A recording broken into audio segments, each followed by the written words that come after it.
Les vraies voix Sud Radio, 17h-19h, Christine Bouillot. C'est donc parti pour 2 heures avec nos vraies voix des JO sur Sud Radio ce soir. Les JO de Paris comme vous ne les vivrez nulle part ailleurs. Nos vraies voix exceptionnelles comme chaque soir. Toutes et toutes membres du collectif des championnes et champions français. Je vais vous les présenter ce soir dans un instant, dans une poignée de secondes. Au programme, notre premier débat tout à l'heure à 17h30. Le sport féminin sort-il enfin de l'ombre avec ces JO 2024 ? Les sportifs sont certes à l'honneur au tableau des médailles des Jeux à parité totale, une première en France. Mais le traitement avant, pendant et après est-il l'égal des hommes ? Est-ce que des progrès ont été faits ? On en parle bien évidemment avec vous. L'alerte à la canicule, vous l'avez entendu, il y a aussi cette alerte aux orages, mais aussi cette alerte à la pollution de l'air, mais également de la Seine. La météo joue avec les nerfs des organisateurs et des athlètes à ces JO. Est-ce un défi supplémentaire ? Là aussi, vous pouvez réagir et nous donner votre avis sur les réseaux sociaux. Autour de la table, ils sont grandement attentionnés par ce qui est en train de se passer sur les tatamis à Paris. Nos vraies voix des JO ce soir, Marie-Claire Restou. Bonsoir Marie-Claire. Bonsoir. Championne olympique de judo à Atlanta. Alors évidemment, elle a un œil sur la télé en ce moment. Et ça se passe ? C'est quoi ? Ouais, ça se passe, mais c'est serré. On va sans doute aller vers le golden score. Encore une fois, allez, à suivre. À suivre. Daniel Sangouma est avec nous ce soir. Bonsoir Daniel. Bonsoir. Alors, c'est de l'athlétisme, la spécialité de Daniel, mais pareil, il suit à fond les JO. Toutes les compètes. Toutes. Il n'y en a pas une que je laisse passer. Allez, on va revenir aussi sur l'actualité média, parce que c'est JO, c'est aussi ça, avec vous Gilles Gansman. Bonsoir Gilles. Moi je voulais juste vous dire que moi je suis un peu le padawan de l'histoire et j'ai une telle admiration pour ces sportifs qui sont là, qui sont des légendes. Je suis tellement heureux d'être là alors que je suis en vacances, que ça soit Daniel Sangouma ou Marie-Claire Restou ou ceux que j'ai rencontrés. Et je trouve qu'on est chanceux à Sud Radio d'avoir de tels talents, de tels sportifs qu'il faut pas les oublier en fait, nos champions. Et c'est pour ça qu'on a décidé de les mettre à l'honneur avec ces vraies voix des JO. Gilles et autre journaliste qui a l'œil sur le tableau des médailles, le programme et toutes les insolites, c'est Antoine Mazer. Bonsoir Christine. Alors malheureusement, ça ne passera pas pour Clarissa Agbenienou qui vient de perdre 15 secondes de la fin de ce combat sur un Wazari, si je ne me trompe pas, qui a été revu à la vidéo. Il n'y a rien à dire. 1-0. Elle chute proprement et donc perd ce combat. Elle va aller chercher maintenant la place de 3. La médaille de bronze. La médaille de bronze. Elle perd son titre. Face à la 7e mondiale. Bon, il va falloir rebondir derrière tout ça, mais on va y revenir. On ira faire un tour du côté du stade dans un instant avec Clément Arion qui est sur place, qui a suivi cette journée folle, toujours pareil, dans ce stade de judo. Et notre auditeur aujourd'hui, c'est Guillaume, d'ici les Moulineaux. Bonsoir Guillaume.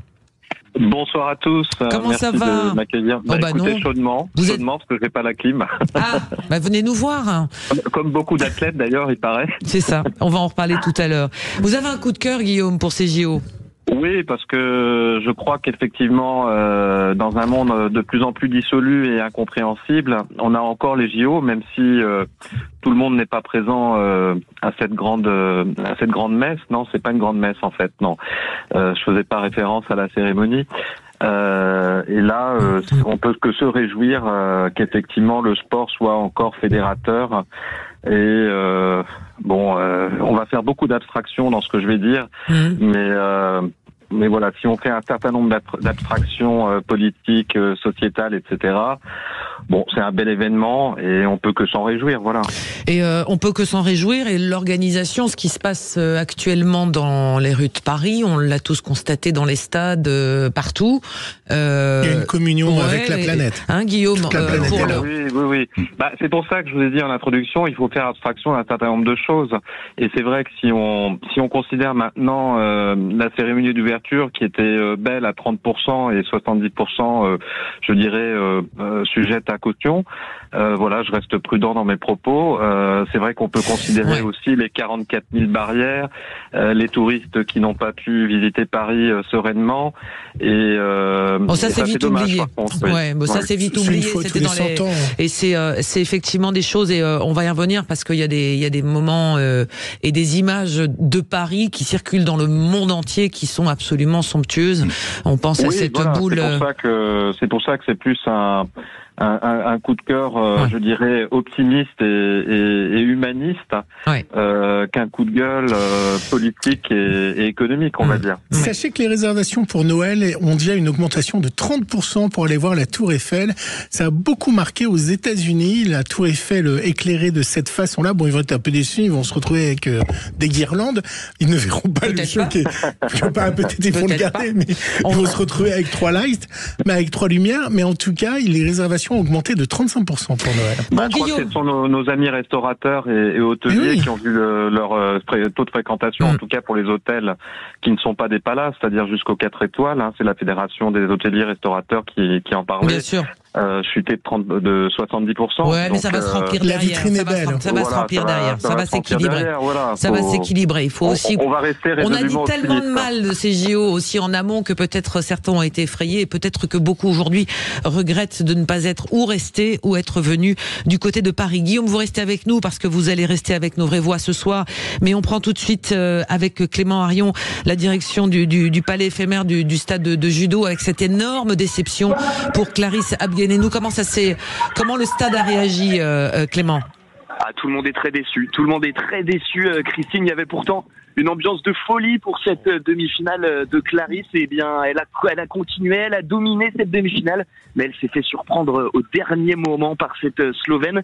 Clarisse jouera donc pour une médaille de bronze dans une trentaine de minutes. Le stade, c'est un petit peu éteint. Christine, je vous avoue, c'est coup de clim ici à l'Arena Champ-de-Mars. Ouais, pourtant le stade était à fond derrière elle, même si c'était pas le plus grand stade. On entendait les Clarisse une demi-heure avant. Marie-Claire Resto, c'est absolument dingue pour les athlètes, cette espèce de communion. Oui, j'y étais. J'y étais ce week-end au judo. C'est vrai que la communion avec le public est incroyable. Mon coup de cœur, c'est vraiment les sites qui sont magnifiques. J'ai eu l'occasion d'aller sur l'équitation, sur l'escrime, sur le judo, sur le beach volley. Je vais aller voir le basket ce soir et je trouve que vraiment, s'il y a une réussite, c'est les sites. Ils sont magnifiques. Eh bien, on a aussi des athlètes magnifiques parce que ce qui fait le succès de ces Jeux, c'est aussi les premières médailles. Et mesdames, messieurs, je voudrais tout simplement qu'on fasse une ovation pour un invité exceptionnel ce soir parce que hier après-midi, à la même heure, au terme d'une course folle sur la colline d'Elancourt, il a décroché la médaille d'argent de VTT. Je vous demande d'accueillir, comme il se doit, le vice-champion olympique Victor Koretsky. Bonsoir Victor. Bonsoir. Bonsoir, comment ça va? Ça va très bien. Je réalise petit à petit ce qui m'arrive et ce qui m'est arrivé, donc c'est super. Même si voilà, à chaud il y avait beaucoup de déceptions quand même parce que j'ai touché l'or du bout des doigts, mais bon voilà, c'est la course, c'est le sport et parfois c'est difficile, mais bon. Tout ce que je vis là depuis 24 heures me laisse à penser qu'en fait la médaille que j'ai c'est une médaille d'or et pas une médaille d'argent, quoi. Alors Victor, autour de cette table des vraies voix des JO, il y a des légendes du sport français. Il y a Marie-Claire Resto qui a été championne olympique à Atlanta, Daniel Sangouma médaillé également aux Jeux en athlétisme. Et Daniel a une question pour vous, ou en tous les cas un commentaire. Oui, bonsoir Victor. Vraiment félicitations parce que moi j'ai vibré à fond. Moi je suis un passionné de vélo, pas de VTT mais de vélo de route, mais j'ai adoré ce que vous avez fait. J'ai adoré la façon dont vous avez mené la course et puis à un moment donné vous avez temporisé pour essayer de pouvoir tenter l'aventure sur la dernière ligne droite. Bon, malheureusement vous avez été coincé par Pidcock, mais moi qui ai maintenant presque 40 ans derrière moi, gagner la médaille de bronze. On veut pas savoir. Je peux vous assurer que ça va vous marquer à vie. Ça va vous marquer à vie. Alors bien entendu, j'espère que peut-être dans la prochaine Olympiade, vous irez chercher l'or. Mais en tout cas, argent, bronze ou or, vous allez voir que vous êtes marqué et picousé à vie. Alors encore une fois, félicitations, vous avez fait vibrer à fond. On est tous derrière vous, toute l'équipe de France. Bravo, bravo. Merci beaucoup. Ouais, non, c'est vrai que voilà, j'ai pu rencontrer de nombreux sportifs à médaille olympique et ils m'ont tous dit la même chose et c'est vrai que voilà, c'est mes troisième jeux, ma troisième olympiade et d'enfin décrocher une médaille olympique, c'est juste énorme.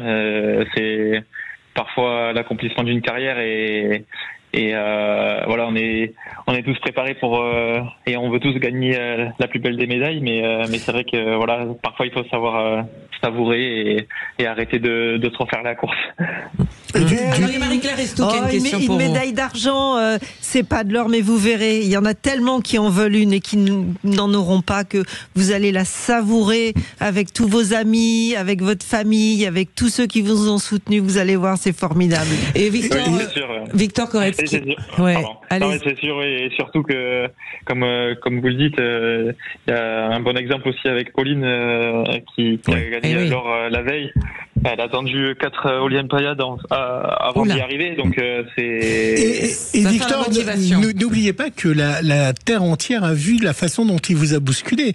N'oubliez pas que les images ont tourné dans le monde entier, donc on sait très bien à la fois ce qui s'est passé et on a conscience de comment vous étiez en avance sur la course. Donc n'ayez pas d'inquiétude là-dessus. J'imagine que vous allez arrêter le fish and chips. Je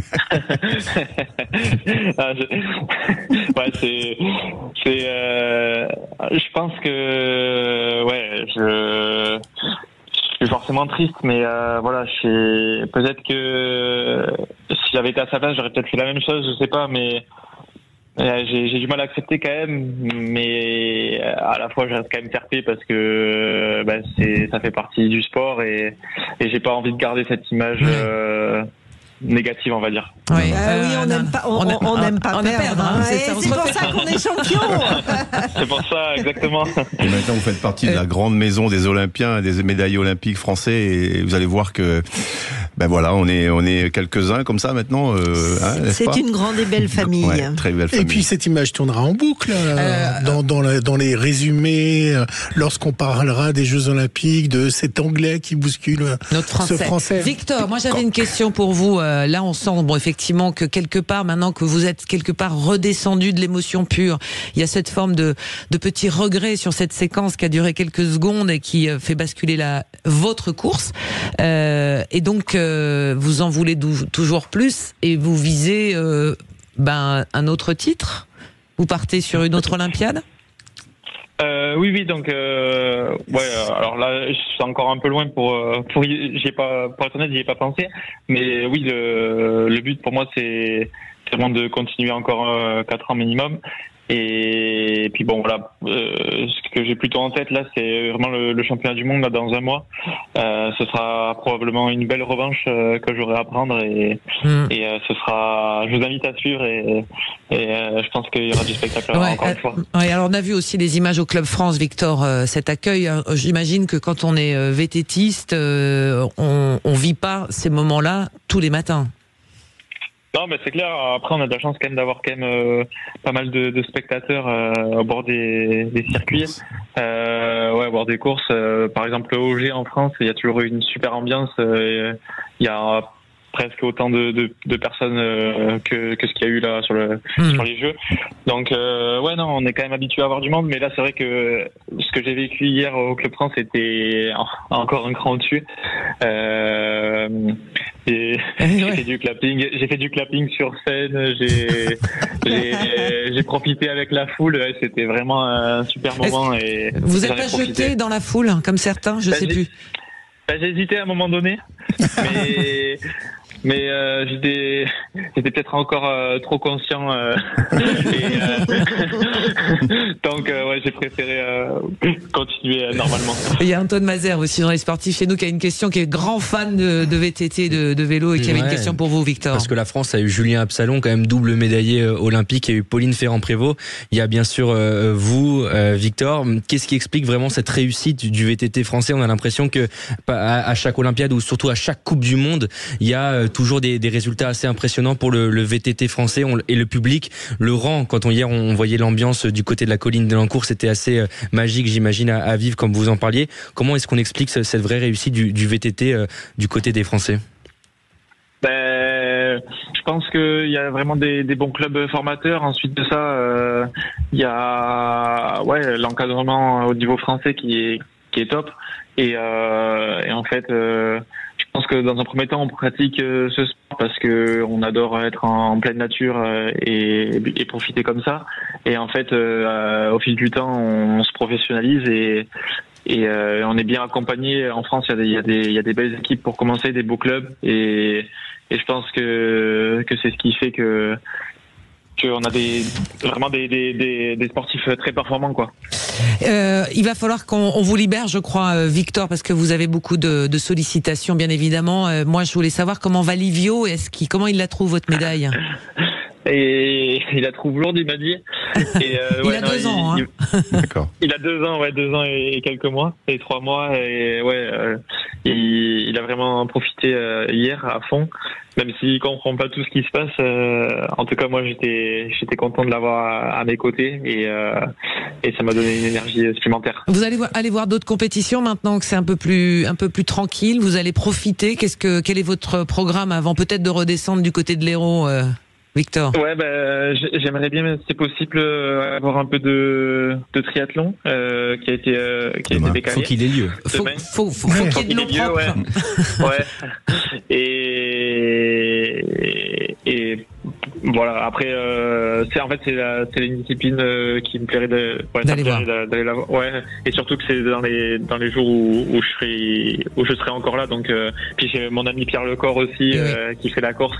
Donc voilà. Puis toute l'équipe de triathlon que je connais bien. Et Christine, on peut demander aux chaînes de télé de diffuser un petit peu plus aussi ce cross en télévision, parce que c'est vrai que en dehors des JO, vous n'êtes pas très médiatisé. La chaîne L'Équipe. Et que la chaîne L'Équipe diffuse, mais ça serait bien que France Télévisions diffuse aussi votre sport.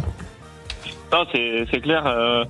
Maintenant, avec les moyens qu'il y a, les drones, etc., il y a quand même du potentiel pour faire des belles images. Et voilà, c'est quand même bien filmé là sur Eurosport aussi. On a toute la saison de Coupe du Monde, et ça grandit quand même, et c'est beau à voir. Ouais. En tout cas, Victor, merci infiniment d'être venu chez nous. Vraiment, on vous félicite. Alors, on n'est pas au Club France, mais on est au Club. Merci beaucoup. Vraiment, félicitations. Et la dernière chose, c'est juste que je suis aussi fier, je pense, d'avoir créé des vocations chez les jeunes. J'ai entendu beaucoup de parents me dire c'est super, grâce à vous, ma fille ou mon fils a envie de pratiquer du VTT, et ça fait plaisir. La transmission, y compris chez les champions. J'ai enlevé mes petits trous, ça y est. Voilà. Et même dans les Outre-mer, puisqu'à La Réunion, d'où je viens, il y a une grosse pratique de vélo, et le VTT prend énormément. Et donc ça va encore inciter les petits à y aller. À y aller, les petits et les moins petits et les plus grands, il y a beaucoup de disciplines. Victor Koretsky, retenez bien ce nom de ce palmarès maintenant qui se part d'une médaille d'argent. C'était hier aux Jeux de Paris, c'est exceptionnel. Merci beaucoup. On vous souhaite que le meilleur pour la suite, Victor. Merci beaucoup. Et à très bientôt, bien sûr, sur les courses de vélo. Dans un instant, on va se retrouver avec nos vraies voix des JO et Antoine Mazer qui est là. Nous avons nos 3 mots des JO ce soir. Et oui, Lebrun, sifflet ou encore Antoine Griezmann au programme. Allez, on va voir ce que ça veut dire dans un instant sur Sud Radio. Vous êtes bien, c'est les vraies voix des JO qui revient juste après ça, tout de suite. Les vraies voix Sud Radio, 17h, 19h, Christine Bouillot. Et avec nos vraies voix des JO ce soir, le collectif des championnes et champions français, Marie-Claire Restou, Daniel Sangouma, Gilles Gansman, Antoine Mazer pour Sud Radio. Et on en arrive donc à nos 3 mots des JO d'Antoine. Les vraies voix Sud Radio. Votre premier mot, mon cher Antoine.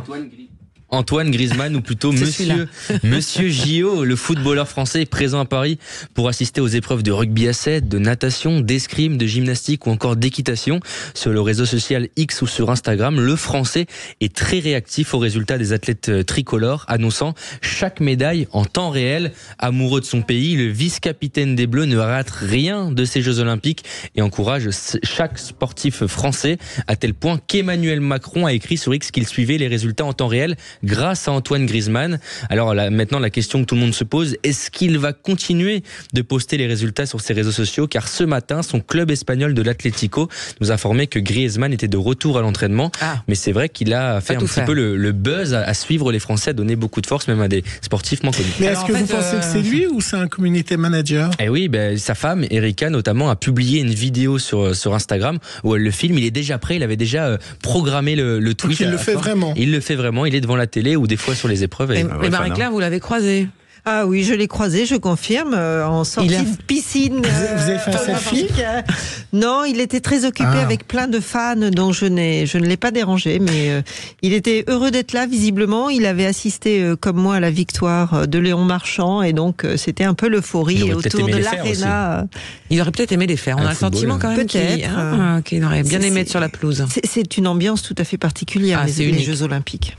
Deuxième mot, Antoine. Ouais, c'est Lebrun. C'est un mot qui revient parce qu'ils sont deux frères. C'est les deux frères Alexis et Félix Lebrun, les véritables prodiges exactement du tennis de table. Actuellement, ils sont qualifiés pour les 8e de finale, mais ils impressionnent jusqu'en NBA. L'immense star Tyrese Haliburton, présent avec la Dream Team des États-Unis de ces JO 2024, s'est émerveillé des phénomènes Lebrun. Sur X, il a écrit hier soir The Lebrun Brothers are electric. Les frères Lebrun sont fous, sont électriques.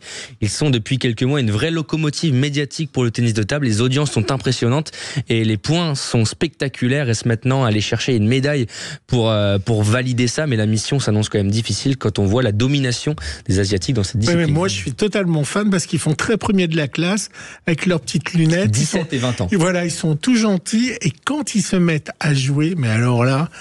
ça change complètement et on les voit et on parle pas de battre. On dit pas ping-pong hier, vous m'avez dit qu'on disait ping-pong. Non, vous avez changé. On dit tennis de table. Ping-pong, c'est nous, avec la raquette Décathlon. Mais vous changez d'avis d'une journée à une autre. Ils sont donc qualifiés à suivre demain parce qu'il y a une médaille potentielle. Finale, les deux joueront à partir de 15h en même temps sur la table 1 et 2, donc il faudra être sur les deux écrans. C'est incroyable. Ils sont incroyables. Ça serait génial qu'ils se retrouvent face à face. C'est possible ? C'est possible, mais ça va être quand même très compliqué parce qu'il y a quand même les Asiatiques sur le programme qui sont les numéro 1 et numéro 2. Et une finale entre les deux frangins, vous imaginez ? Ça serait le rêve, mais ça va être quand même très compliqué. Troisième mot. Sifflet. Après la polémique du chant raciste contre les joueurs de l'équipe de France, les athlètes argentins subissent de nombreux sifflets sur les différentes épreuves depuis le début des JO. Chaque passage sur scène d'athlètes de la délégation argentine déclenche des huées et sifflets plus ou moins appuyés. Les athlètes argentins ne semblent pas pour l'heure affectés par cette ambiance hostile du public français, mais beaucoup n'ont pas compris la raison. On rappelle qu'il y a 2 semaines, le milieu de terrain argentin Enzo Fernandez avait mis une vidéo avec un chant raciste moquant les origines africaines de certains joueurs français. Ouais.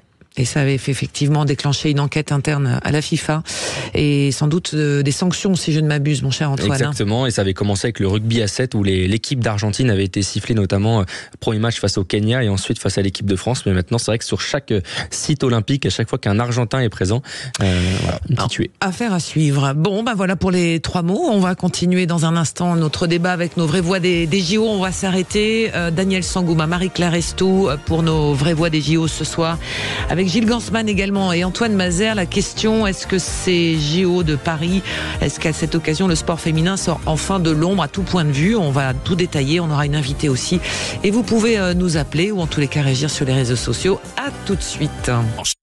Les vraies voix Sud Radio, 17h, 19h, Christine Bouillot. Et ce soir, nos vraies voix des JO sur Sud Radio, les membres du collectif des championnes et champions français, Marie-Claire Restou, championne olympique de judo à Atlanta, Daniel Sangouma, qui a été médaillé de bronze aux Jeux Olympiques de Séoul, Gilles Gansman, journaliste média à Sud Radio, Antoine Mazer, journaliste Sud Radio, journaliste sportif. On se remet tout doucement, mais de cette déception autour de Clarisse, Marie-Claire. Bon, voilà, oui, moi j'ai réussi à suivre un peu entre 2 mails ce matin les combats de Clarisse. J'ai trouvé très tendu, un peu tendu. Elle avait du mal à se libérer et puis tous les combats étaient très très serrés. D'ailleurs, moi je m'interroge, alors c'est pas un coup de gueule, mais je m'interroge sur le golden score en judo. Alors on explique ce que ça veut dire. Alors le golden score, c'est simple, c'est qu'à l'issue des 4 minutes de combat, en temps réel, si les 2 adversaires ne se sont pas départagés, on repart pour une nouvelle période où le premier qui marque a gagné. C'est ce qu'on appelle le golden score. Et là, en fait, j'en ai vu énormément. Et du coup, je m'interroge si c'est une bonne formule, parce que je peux vous assurer que quand vous avez fait 5, 6, 7, 8, 9 minutes de combat temps réel, on est épuisé.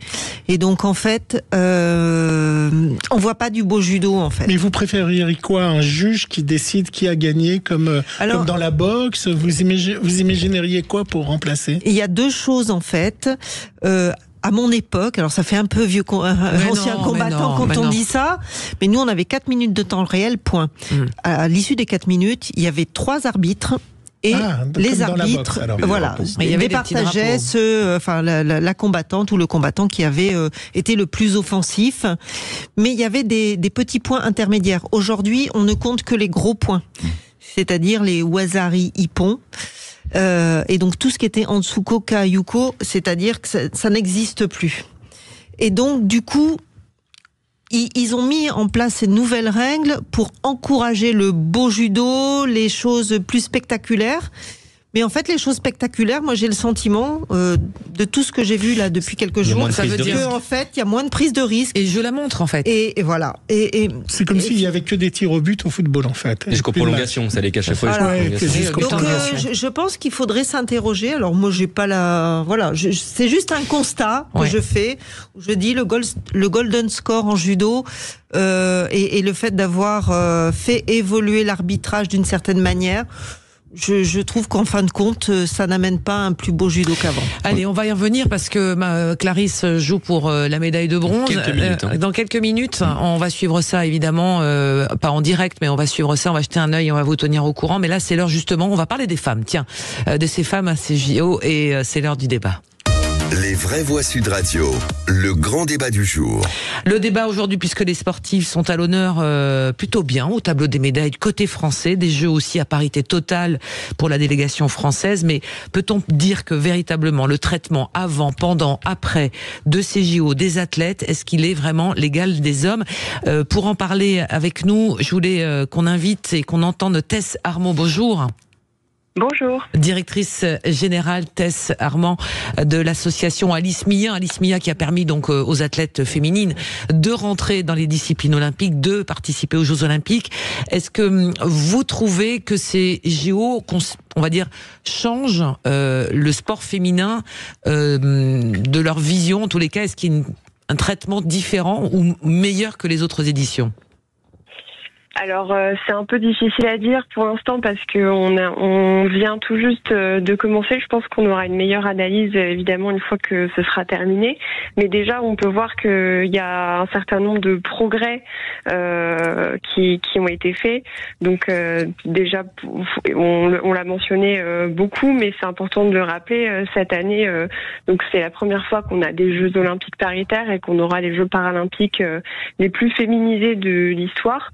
Donc ça, c'est quand même une étape très importante par rapport à la visibilisation des pratiquantes du sport à haut niveau, mais ça a aussi un impact évidemment sur les jeunes filles, les personnes qui regardent.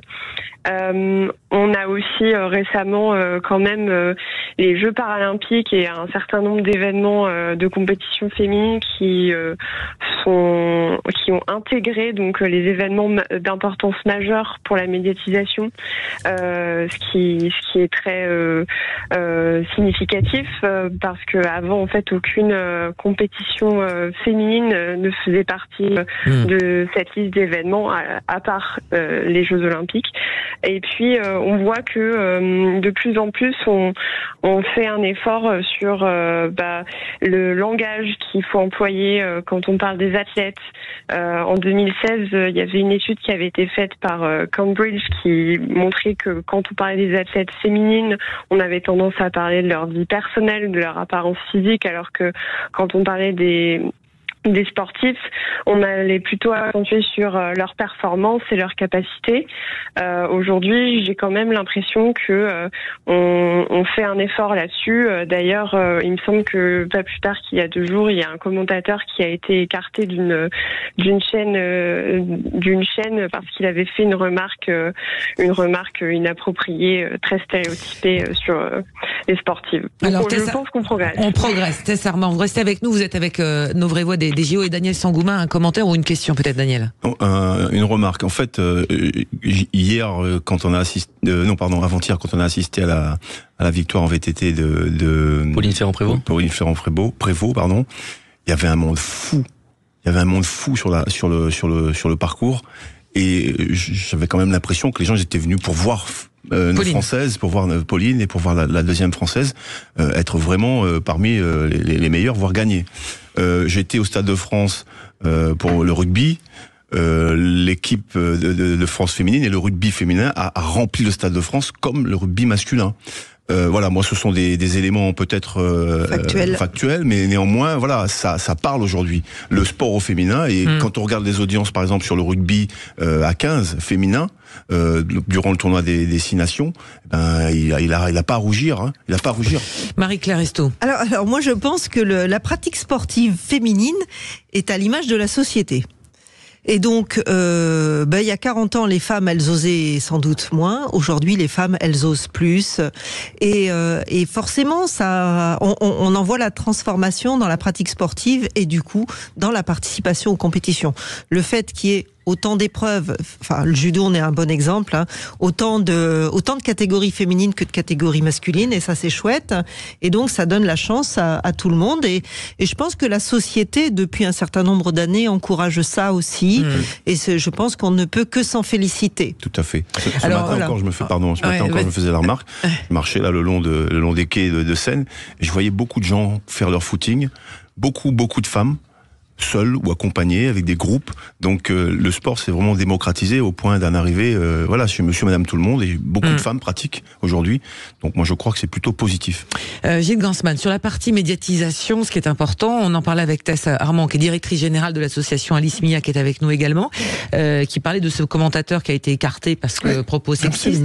Moi je voudrais juste signaler par exemple l'équipe de France de beach, les 2 Toulousaines qui ont hier porté un short en disant on a clairement décidé de porter un short pour envoyer un message, parce qu'elles peuvent porter soit un short, soit un bikini, soit un legging. Elles ont dit on met un short pour envoyer un message au public pour dire venez voir des filles, non pas en bikini qui font du beach, mais venez voir des athlètes qui font des performances, parce que ça change effectivement la vision. Donc il y a encore quelques clichés comme ça qu'il faut un peu travailler. Qu'est-ce que vous en pensez? Mais rappelez-vous d'une époque qui s'appelait Stade 2, où c'était que des messieurs autour d'une table, que des mâles blancs qui parlaient autour d'une table sur Stade 2. Aujourd'hui, c'est des animatrices qui présentent les JO sur France Télévisions. C'est des visages féminins qui présentent le sport. Et longtemps, les garçons n'ont pas voulu à la télévision qu'il y ait des filles à l'antenne. On pourra en parler sur les commentateurs aussi. Ce sont des femmes qui commentent. Avant, les chaînes de télévision avaient peur qu'une voix féminine fasse fuir l'audience et que ça soit pas crédible, ou qu'elle ne sache pas que le cri, si elle s'emballe, ça soit pas un cri agréable. Quand je dis crier, c'est parce que on voit au judo, l'engouement. Il y a eu une vraie évolution de la télévision. Elle s'est passée en particulier lors du championnat du monde de football féminin. Ça a tout changé sur TF1 quand TF1 a décidé de mettre des matchs en prime time, et on leur disait oh là là, votre audience, ça va être une catastrophe. Et en fait, la Coupe du Monde féminine a très bien fonctionné sur TF1. Et ce que disait Daniel tout à l'heure, le match à 7 a fait plus d'1,8 million sur France 3. Ça a été un vrai score et un vrai succès, autant que les garçons. Derrière, il faudrait que les sponsors suivent aussi. Hein. Alors, c'est justement la grande question. Tête à serment, on parle de la visibilité des athlètes, la visibilité éventuellement des journalistes. Malgré tout, seulement, je crois, 13% de femmes dans les rédactions sport, si je ne m'abuse. Alors là, c'était autour de 15%, la dernière estimation qui avait été faite par l'association Femmes Journalistes de Sport, c'est ça. Voilà, et sachez que Sud Radio a signé cette convention avec tous les autres médias pour justement laisser la place aux femmes à l'antenne pour parler de sport et effectivement ne pas laisser que les hommes s'emparer des choses. Après, il y a aussi des fédérations qu'il faut féliciter, bien entendu le judo, effectivement la parité, l'athlétisme.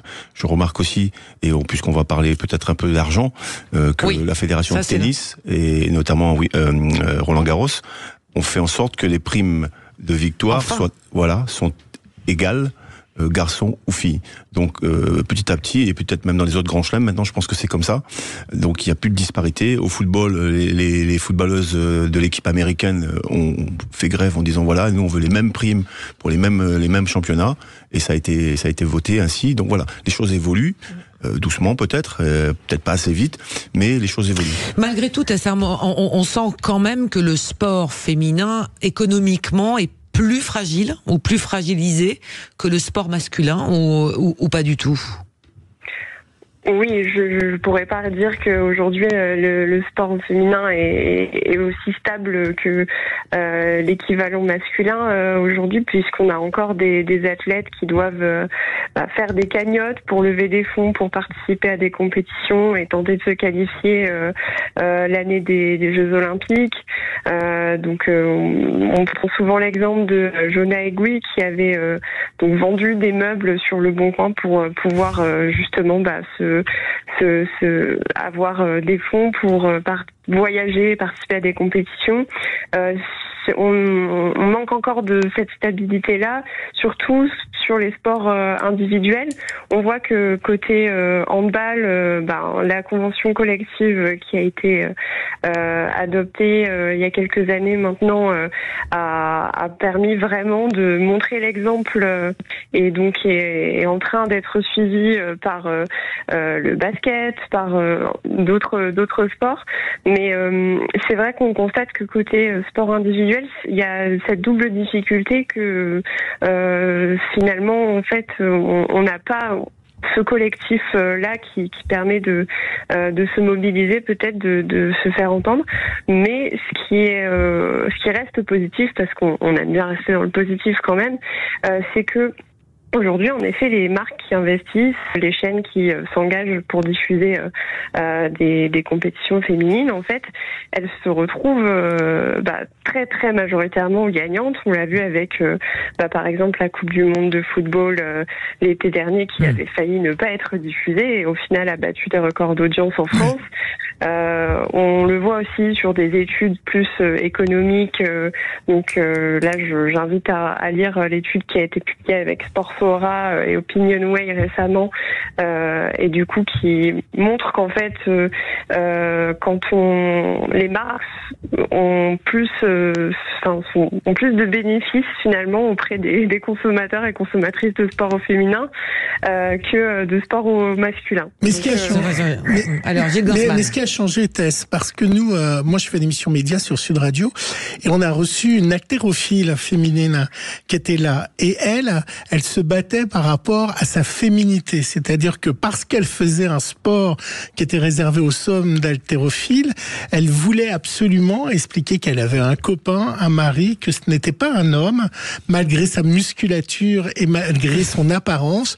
Et moi, j'avais été très touché par elle, et on avait parlé avec Valérie dans cette émission, la grosse difficulté pour des femmes ou des jeunes filles de se dire on va se faire un sport pour pas qu'on leur dise mais vous êtes des mecs en fait. C'est ce qui est arrivé à Amélie Mauresmo quand même, qui était assez violent. Ouais. Et donc, ce préjugé-là est aussi important pour que des femmes aillent faire du sport sans se dire... sans renier sa féminité.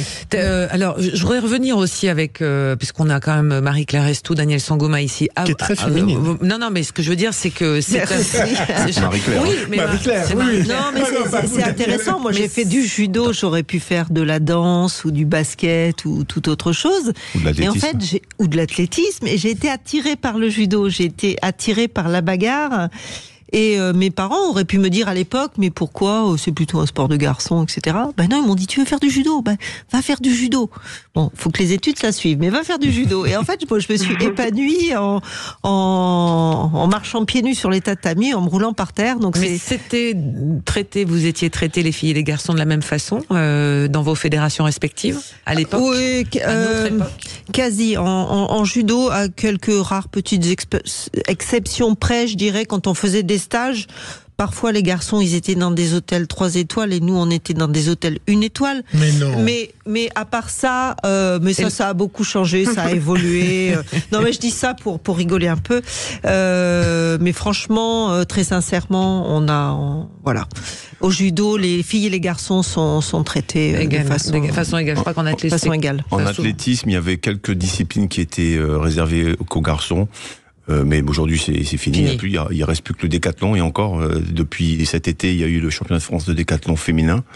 Donc aujourd'hui il n'y a plus de discipline qui soit masculin ou féminin, il y a les deux. tout le monde. Tess Armand, je rappelle que vous êtes directrice générale de l'association Alice Mia. Est-ce que malgré tout, vous l'avez dit en début d'interview, on est qu'au tout début de ces JO, mais malgré tout, est-ce qu'on sent quand même une bascule, notamment à travers les réseaux sociaux qui font beaucoup, à travers la médiatisation, à travers aussi les images de Paris, qui est une image, on va dire, très féminine de Paris aussi, qui est présentée à travers les différentes disciplines? Oui, tout à fait. Il y a des choix assez forts qui ont été faits aussi par le comité d'organisation de Paris 2024. Donc déjà dans le logo, ça c'est un des premiers éléments visuels qui avait été partagé. C'est la première fois qu'il y a un logo féminin qui représente les JOP. Ensuite, sur la cérémonie d'ouverture, il y a eu une très belle mise en avant, notamment d'Alice Mia, mais aussi de grandes dames qui... Voilà, il y a eu vraiment cette célébration de la sororité et de l'évolution des droits des femmes en général dans la société, aussi dans le sport. Donc ce sont des messages qui sont importants et c'est bien de les souligner. Après, on voit que donc sur les épreuves, moi j'ai l'impression qu'en tout cas on connaît quand même un peu plus certaines sportives qu'on connaissait moins avant grâce à ces JO. Et j'espère grâce aux Jeux paralympiques qui vont suivre derrière. Après, pour rebondir sur la réflexion sur la féminité, je trouve ça dommage qu'encore aujourd'hui, ce soit un sujet de devoir forcément se sentir, devoir se justifier. Ouais, tout à fait, mais que ce soit pour les hommes ou pour les femmes, parce qu'en fait, les stéréotypes, ils font du mal aussi bien aux sportifs qu'aux sportifs et limitent les pratiques autant, en tout cas, limite certaines pratiques. Donc quand on parle des pratiques plus artistiques, on peut aussi avoir des jeunes garçons qui souhaiteraient aller vers ces pratiques-là. Vers la danse et inversement. Voilà, il y en a pour tout le monde. Et tout le monde s'y retrouve. Tess Armand, merci beaucoup d'avoir été avec nous dans ce débat des vraies voix des JO, directrice générale de l'association Alice Mia. Et puis, petit indicateur quand même, c'est que nos confrères de l'équipe font très attention à l'équilibre des photos en une. Par exemple, quand il y a 2 médailles d'or le même jour, notamment Antoine Dupont et une autre médaillée, il y a les photos des deux, ce qui n'avait pas été le cas quand Messi est arrivé à Paris, que les Françaises à handball étaient championnes à ce moment-là olympique et n'avaient eu droit qu'un petit bandeau. Juste, je voulais rebondir sur Alice Mia. Je pense que c'est l'association qui a fait un très très beau livre avec que des magnifiques sportives. Et donc je voudrais les féliciter parce que c'est un très bel ouvrage que je recommande à tous les amoureux du sport. Alice Mia, cette légende de l'histoire du sport français. Guillaume qui est avec nous, Guillaume d'Issy-les-Moulineaux. Oui, bonjour. Sur le sport féminin, quelle est votre vision, vous ? Écoutez, je crois qu'on peut avoir 2 approches. Il y a une approche sociologique et une approche, je dirais, plus économique des choses, mais les deux sont intimement liés. Je voudrais juste rappeler un chiffre. En France, au 1er janvier 2022, on comptait 67,8 millions d'habitants. Et vous savez, il y a plus de femmes que d'hommes. Il y a 51,7% de femmes en France. Donc effectivement, après, on peut se dire, mais pourquoi il y a si peu de femmes dans le monde sportif? Alors, il y a eu des études qui ont été menées, notamment par des fédérations sportives ou d'autres organismes, et qui montrent que la plupart du temps, en fait, souvent les jeunes adolescentes, à contrario des hommes, en fait, abandonnent le sport à l'âge de l'adolescence. C'est des études qui ont été menées par l'INSEE notamment. Et il y a aussi quelque chose que j'aimerais dire, c'est que quand je disais c'est sociologique et économique, oui, pourquoi est-ce qu'on retransmet plus un match de foot masculin qu'un match de foot féminin? Pourquoi est-ce que les médias en parlent davantage? C'est parce qu'il y a de l'argent et il faut effectivement, c'est peut-être triste à dire, mais il faut que le sport féminin se monétise davantage. Mais il faut trouver des diffuseurs aussi qui prennent ce risque-là. Et c'est souvent ce qui est très compliqué dans tout ça. On pourrait, alors je suis désolée, mais on arrive au terme de ce débat, mais on pourrait revenir à la fin des JO et même après. Tess Armand, directrice générale de l'association Alice Mia, merci beaucoup d'être passé nous voir. Merci beaucoup à vous. Guillaume, vous ne bougez pas parce qu'on sent que vous êtes un féru de sport, mais c'est l'heure du quiz des JO. Vous êtes prêts et vous allez pouvoir choisir avec qui vous allez jouer dans un instant. On s'arrête quelques secondes, vous réfléchissez choisissez. Vous nous direz qui de Daniel Sangouma ou Marie-Claire Restou et Gilles Gansman vous choisissez pour le quiz des JO. À tout de suite. Les vraies voix Sud Radio, 17h, 19h, Christine Bouillot. Avec les vraies voix des JO sur Sud Radio, le collectif des championnes et champions français ce soir. Nous avons du lourd autour de cette table. Une championne olympique à Atlanta en judo, Marie-Claire Restou, Daniel Sangouma, médaillé de bronze aux Jeux de Séoul. Gilles Gansman également, et c'est l'heure du quiz. Le quiz des Jeux Olympiques. Alors Guillaume d'ici les Molinos, notre auditeur du jour. Guillaume, avec qui voulez-vous jouer ? Pour ne rien gagner, je rappelle, donc c'est important. Pardon. Pour ne rien gagner, sauf la gloire. Oui, c'est ça, l'important, c'est de participer, comme disait Pierre de Coubertin. Avec qui vous voulez jouer ? Daniel. Avec Daniel. Okay. Alors, on rappelle les règles. Bonjour. Les règles, bien sûr, validées par le CIO, qui ont été inscrites dans le règlement. Il faudra absolument donner son prénom avant de répondre. On vous donnera la parole. Et une fois que vous avez la parole, vous avez le droit de donner la réponse. Si la réponse est bonne, ça vous fait un point. Si la réponse est fausse, c'est la balle à l'autre équipe. On rappelle les équipes. Daniel. C'est très compliqué. Non, c'est extrêmement compliqué. C'est extrêmement simple. Vous avez la bonne réponse. Vous dites votre prénom. Vous dites votre prénom. Vous dites pas la réponse, vous dites votre prénom. Dès que vous avez la bonne réponse, on vous donne la parole. Et ensuite, vous nous dites votre réponse. Et puis après, on continue jusqu'à temps qu'il y ait la bonne réponse. Et ça se joue en 3-7. Il faut remporter 3 points pour gagner le match. Attention, première question. Combien de médailles possède l'équipe de France au total après 4 jours de compétition? 16. C'est une bonne réponse. 16 médailles pour l'équipe de France, mais le quota pourrait augmenter dans quelques minutes. T'as pas volé le départ, là? Non, je sais pas. Clarisse Agbenienou arrive sur le tatami. Elle pourrait peut-être remporter une médaille. On va suivre ça. Mais pour l'instant, c'est 16. Attention, prochaine question. Ça va aller très très vite. Combien de Français reste-t-il dans le tableau masculin au tennis des Jeux Olympiques? Gilles, 2. C'est une mauvaise réponse. C'est la balle à Daniel et l'auditeur. 7. C'est une mauvaise réponse. 7, c'est une mauvaise réponse. Alors, Gilles, 0. Non, c'est une mauvaise réponse. Daniel. Un petit peu plus. Oui, Daniel. 4. Non, c'est une mauvaise réponse. Marie-Claire, 3. Moi. Gilles, 2. Guillaume. Non, c'est à Guillaume, oui. Guillaume. Guillaume, 2, ça a déjà été dit, c'était moins. Gilles, 1. Voilà, Guillaume, c'était une bonne réponse. Voilà. Il fallait s'écouter. J'ai pas suivi. C'est un point pour lui. Il reste un Français, c'est Corentin Moutet, qui est qualifié pour les 8e de finale. En plus, il n'a pas joué parce que son compatriote allemand a abandonné. Donc, il sera le seul représentant français en 8e de finale. Corentin Moutet. Prochaine question. Qui est l'athlète féminine française la plus titrée de l'histoire des Jeux Olympiques? Alors là. Les Jeux Olympiques. Gilles, Nadia Comaneci. Française. Daniel. Gilles, je ne vous ai pas donné la parole, mais c'était une mauvaise réponse, Daniel. La française, Oui, une française. Daniel, je demande d'abord, Daniel. Non, je dis n'importe quoi. Non, c'est pas Daniel Longo. Parole à vous. Je crois que c'est Marie-Jo Pérec. C'est une mauvaise réponse. Gilles, les sœurs Guatchel. Enfin, comme je plus son prénom. Qui ça? Guatchel. C'est au ski. Non, c'est en Jeux Olympiques d'été. Non, c'est une mauvaise réponse. C'est une mauvaise réponse. À vous. Balle à Daniel et Guillaume. Je vais peut-être vous donner un indice. Oui. C'était en escrime. Marie-Claire. Attention, on change de. C'est trop long d'attente. Marie-Claire. Oui. Laura Flessel. Oui, c'est une bonne réponse.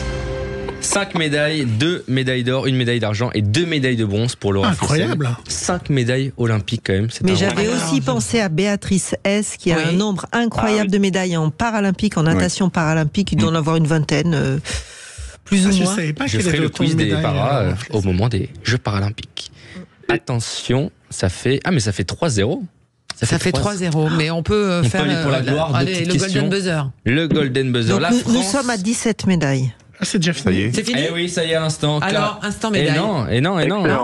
Est-ce que Clarisse Agbenienou a remporté? On va voir. Il me semble que ça y est, c'est une victoire, pour la Française Clarisse Agbenienou, qui remporte une médaille de bronze. Gilles, 17. Elle n'aura pas l'or, mais elle aura quand même la médaille de bronze. La championne olympique du côté de Tokyo qui remporte la 17e médaille. Mais bon, la question avait été posée avant. Juste avant. Donc Gilles remporte. On passe à 17 médailles sur le tableau médaille. Marie-Claire, qu'est-ce qu'on doit ressentir quand on a été championne olympique mais qu'on repart quand même avec une médaille, même si elle est de bronze, parce qu'on sait l'ambition. Alors moi, ça ne m'est pas arrivé, donc je ne sais pas si je serai en mesure d'expliquer ça, mais C'est ce que je disais, c'est ce qu'on disait tout à l'heure avec Victor. Une médaille olympique, ça reste une médaille olympique. On peut avoir un peu de déception sur le coup. C'est vrai que Clarisse, elle avait placé la barre haute et elle allait pour glaner l'or. Mais ça, c'est la douce incertitude du sport qui fait que malgré qu'on se soit préparé pendant des mois et des mois, eh bien, parfois ça se déroule pas exactement comme on voudrait. Et puis, c'est ça le sport, Daniel. C'est ça qu'on aime en sport. Et une médaille, ça reste une médaille, donc il faut la savourer. Imaginez qu'elle aurait pu repartir sans rien. Ben oui. Et je dirais que, posons la question à Laura Flessel, puisqu'elle n'a pas eu que des médailles d'or, elle avait aussi des médailles d'argent, des médailles de bronze. Et je crois qu'aujourd'hui, avec le passé qu'elle a eu, elle vous dira que 5 médailles, c'est 5 médailles, qu'elles soient en or, en argent, en bronze. Et elle a eu la chance d'en avoir de 3 couleurs. Donc je crois pas qu'elle soit déçue d'avoir eu 5 médailles et dont que 2 d'or, quoi. Effectivement, à la fin, quand on rebat les cartes et qu'on se fait un stop là sur le passé, sur la carrière, on est ultra fier, quoi. Moi, je n'ai eu que la médaille de bronze. Je suis ultra fier de moi. Ultra fier de moi. Quand j'ai dit stop, on arrête. Quand je me suis dit j'arrête ma carrière, j'ai fait le point. Je me suis dit mais Daniel, où est-ce que t'as pas eu de médaille? Certes, pas toujours en or, mais où est-ce que tu en es pas eu? J'ai pas su dire non. J'ai pas su dire, parce que j'ai eu des médailles aux Jeux, au championnat du monde, championnat d'Europe, championnat de France, Coupe du monde, Coupe d'Europe, tout ce que vous voulez. J'ai dit, voilà, c'est bon, on arrête. Ça, c'est fait. Et puis au-delà de la médaille, parce que la médaille, c'est ce qu'on voit, la compétition, ça nous construit. En fait, ça nous construit. Et dans la construction de l'être humain, il y a des victoires et il y a aussi des défaites. Et c'est en ça où le sport est beau, parce que c'est parce qu'on échoue, qu'on va pas chercher le plus beau métal, qu'on se remet en question, et etc., etc. Allez, on va revenir dans un instant avec nos vraies voix des JO. On revenait de cette médaille de bronze obtenue par Clarisse Abgenenou, qui effectivement repart après son titre olympique il y a 3 ans à Tokyo, mais qui repart donc avec cette médaille de bronze. On y reviendra dans un instant tous ensemble. C'est l'heure de faire l'info. C'est l'heure de faire l'info et la météo. Pas notre victoire. Et avec Marie-Claire. Notre victoire au jeu, au quiz. Ah oui, on fera ça avec tout ce qu'il faut. On fera un podium spécial pour vous. Ah, merci. Dans un instant, l'info et la météo, et on se retrouve juste après avec nos vraies voix des JO. À tout de suite. Sud Radio. Sud Radio. Parlons vrai. Parlons vrai. Sud Radio. Parlons vrai. Nord-Auto. Les vraies voix Sud Radio. 17h, 19h. Christine Bouillot. Et on est toujours dans les vraies voix Sud Radio, les vraies voix des JO, plateau toujours exceptionnel avec le collectif des championnes et des champions français autour de la table. Ce soir, une championne olympique à Atlanta en judo, Marie-Claire Restou, Daniel Sangouma, médaillé de bronze aux Jeux à Séoul, notre ami journaliste média de Sud Radio, Gilles Gansman, Antoine Mazère, journaliste sportif. Il n'y a toujours rien qui se profile. Antoine, il n'y a pas d'autres médailles parce que vous êtes sur le pont H24. Il va y avoir sûrement des médailles. En tout cas, il y en a une d'assurée, c'est par l'équipe de France d'épée en équipe, les filles qui sont qualifiées tout à l'heure pour la finale contre l'Italie à 20h30. On aura en demi-finale Léon Marchand, mais il y aura les filles également en 100 mètres d'eau, Beryl Gastedello et Emma Terebo qui sont qualifiées pour la finale, et également l'équipe de France de 4 fois 200 mètres nage libre en finale. Oh là, ça nous promet quelques belles émotions encore. Et d'ailleurs, des émotions, il y en a eu tout à l'heure du côté du stade de judo. Les vraies voix Sud Radio. Alors Clément Rayon, vous avez passé l'intégralité de la journée dans cette dôme de judo avec cette médaille de bronze arrachée par Clarisse Abgenenou qui a fêté finalement sa 3e place. Et oui, elle a sauvé l'honneur, Clarisse, on peut dire ça comme ça, dans une ambiance de folie, une ambiance de finale alors qu'elle se battait seulement pour le bronze. 7000 personnes derrière la judokate. Elle est arrivée surmotivée et elle décroche donc cette médaille de bronze après 1 minute 30 de combat. Un magnifique hippon sur l'Autrichienne Pioveșana pour clore le spectacle. Elle a fini en pleurs, la Française, et elle a célébré la victoire avec sa petite fille dans les bras. On finit donc sur une bonne note quand même cette journée de judo, Christine. On voulait l'or, on a eu le bronze. Eh ben oui, mais c'est quand même une des médailles. Il y en avait que 3 à décrocher et elle en a une des 3. Eh bien écoutez Clément, merci beaucoup. Rentrez bien demain, on vous retrouve sur un autre site de compétition. Ce qu'on disait tout à l'heure, Marie-Claire, Daniel, elle finit par une victoire. Et donc elle est heureuse. Exactement. 3e, c'est finir sur une victoire alors que l'argent, on finit sur une défaite. Donc c'est plutôt bien pour le moral. Et je pense qu'elle va bien fêter ça, malgré tout. C'est clair, parce que ça reste une médaille olympique. Ça reste une médaille olympique, il faut bien se le dire. on se le disait encore tout à l'heure, il y a plein d'athlètes qui sont restés à la 4e place, à la 5e, etc., qui n'ont jamais pu atteindre ce podium. Donc, et puis qu'est-ce qui s'est passé entre Tokyo et Paris pour elle? Elle a eu un enfant, il s'est passé énormément de choses dans sa carrière, il y a eu énormément de chamboulements quand même dans sa carrière, elle a dû arrêter l'entraînement, elle a eu beaucoup de... Il y a eu quelques conflits avec la Fédé aussi, je crois. Notamment. Mais... Elle a du caractère, on va dire. Ah, mais il en faut dans la vie. Il en faut du caractère. Elle défend ses intérêts, elle a tout à fait raison. Avoir du caractère ne veut pas dire avoir mauvais caractère. C'est pas pareil. Et elle a obtenu quelque chose d'incroyable, que Teddy Riner, il le même kimono que l'équipe de France. Lui, il avait un kimono bleu particulier. Et donc, elle a gagné ça qu'aux Jeux Olympiques, il soit habillé pareil que tout le monde. Et voilà, donc comme quoi. Oui, elle s'est battue pour ça. Allez, on va dans un instant. Vous trouvez ça normal, j'imagine? Oui, en fait, il y avait eu un peu un passe-droit pour Teddy Riner pour qu'il affiche un de ses sponsors, je ne sais plus lequel, peu importe. Et donc, les autres membres de l'équipe de France n'avaient pas le droit d'afficher les leurs. Un autre sponsor que ceux de la fédération. Et donc, tout ça a donné lieu à des discussions. Et voilà, ça c'est... Tout est rentré dans l'ordre après des discussions, des dialogues et des négociations. Mais elle était à la tête de ce mouvement. Oui, tout à fait. Pour pas que Teddy Riner ait un traitement particulier. Je posais la question, est-ce que ces combats-là pour défendre un peu leurs droits ne l'a pas un peu émoussé? Peut-être, mais il y a quelqu'un qui peut le savoir.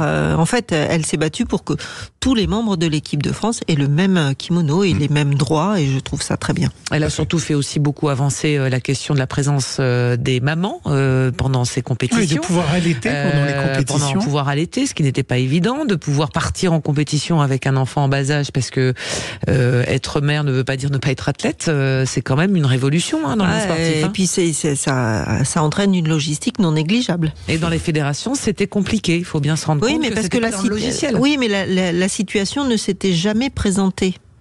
Et donc, il faut toujours des précédents pour que finalement les choses évoluent.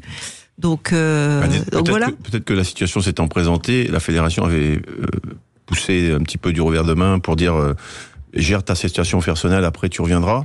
Là, c'était plus le cas, puisque je l'ai vu aussi dans le basket, je crois, dans le football également féminin, où plusieurs joueuses ont des enfants, ont la possibilité de s'entraîner en club professionnel avec une nounou qui s'occupe des enfants, etc. En équipe de France, pareil. Donc les choses évoluent, et là, c'est la suite logique, et ça va continuer comme ça, et tant mieux. Bien sûr, puisqu'une athlète, qu'il soit homme ou femme, qu'il soit parent ou pas, il est parent, qu'il soit un homme ou une femme. On est bien d'accord. Ça pose plus de problèmes aux femmes en termes d'organisation, mais pas forcément. C'est une autre logistique, mais à l'image dans le monde de l'entreprise aussi, où les mamans, maintenant il y a des endroits qui se développent pour qu'elles puissent s'isoler, pour tirer leur lait, etc. Enfin, voilà, ça bouge. C'est bien, ça bouge. On entendait Victor tout à l'heure nous dire que la présence de son fils était primordial pour lui, et voilà, c'est aussi la même chose pour une maman, j'imagine. Enfin, j'imagine pas, j'en suis sûr. Donc il n'y a pas de raison que ce soit plus pour un ou plus pour l'autre. Mais à notre époque, il fallait s'arrêter pour faire des enfants, et oui. On était d'accord, et on pouvait pas continuer la compétition. C'est un élément de motivation indéniable. Allez, justement, vous allez préparer vos coups de cœur et vos coups de gueule, chère vraie voix des JO, Marie-Claire Restou, Daniel Sangouma, Gilles Gansman, peut-être Antoine Mazer a un petit coup de cœur aussi ce soir, un petit coup de gueule. Moi j'en ai un petit coup de cœur. Allez, à tout de suite sur Sud Radio. Futur papa. Sud Radio. Les vraies voix Sud Radio. 17h, 19h, Christine Bouillot. Alors, mesdames, messieurs, nous sommes à 17 médailles. Pour ceux qui ont suivi tout à l'heure avec la dernière médaille de bronze pour Clarisse Aounénénou tout à l'heure, et qui a effectivement fait un tour d'honneur. On est avec nos vraies voix des JO ce soir. Marie-Claire Restou, Daniel Sangouma, Gilles Gansman, Antoine Mazer. Dans un instant, on va faire notre deuxième débat sur ces conditions un peu extrêmes. Il faut le reconnaître, si vous n'êtes pas sur Paris.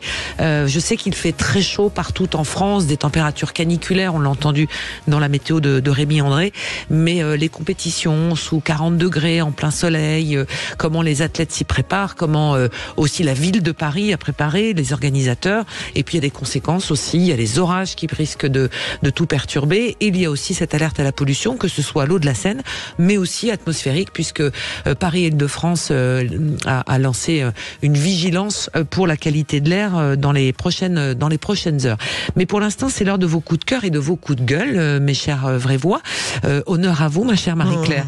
Petit coup de cœur ou coup de gueule? Alors, coup de cœur parce que ce week-end, je suis allée sur plusieurs épreuves et je me suis posé la question, comme beaucoup de spectateurs, comment se rendre sur un site, par où passer, où sont les barrages, etc., etc. Et donc, j'ai découvert une application qui s'appelle Paris 2024 Transport Public. Donc, ceux qui ne l'ont pas, je vous invite à la télécharger. C'est super. Je l'ai testé pour aller à Versailles, pour aller dans Paris, etc. C'est très très bien fait. On râle souvent sur les trains qui sont pas à l'heure, les trucs qui vont pas bien, etc. Donc moi, mon coup de cœur, c'était de dire, tout à l'heure, je disais que les sites étaient magnifiques, et c'est vrai, les sites sont vraiment beaux. Le patrimoine français est mis en valeur, que ce soit le château de Versailles, que ce soit le Grand Palais, que ce soit le Champ de Mars, le beach volley avec la Tour Eiffel derrière, c'est superbe. Et l'application Paris 2024 Transport Public, qui est copiée sur le Île-de-France Mobilité, franchement c'est très très bien fait, donc chapeau, parce que on ne peut pas se perdre. On ne peut pas se perdre, d'autant plus qu'il y a un monde fou pour vous aiguiller, vous renseigner, exactement, vous dire le train arrive, il n'arrive pas, enfin il y a un nombre de gens qui encadrent les connexions entre les métros, les gares, les bus, ça fait rêver, etc. Franchement, chapeau. Et également la signalétique qui est très présente, vous ne pouvez pas vous perdre. En tout cas, moi, à la cérémonie d'ouverture, c'était extrêmement bien fait. Il y a des gros cubes avec les lettres où vous aviez, moi c'était B3, et c'est la signalétique qui est assez incroyable.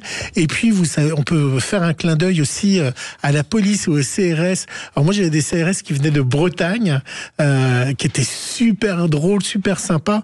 On voit aussi qu'il y a une communion avec notre police, avec les CRS, et ça aussi c'est important. Et ils viennent de toute la France, donc eux aussi vivent une aventure. Police, CRS et gendarmerie. Et l'armée. Et l'armée. Et les troupes étrangères. Et les troupes étrangères qui viennent en renfort. Exactement. On a vu la Guardia Civile. La Guardia Civile. Ouais, ils sont super sympas. Et tout le monde leur disait bonjour en espagnol, et ils étaient tous sourires. Tout ça se passe dans une très très bonne ambiance, mais c'est vrai qu'il y a eu un travail en amont de fou pour pouvoir que ça se passe bien.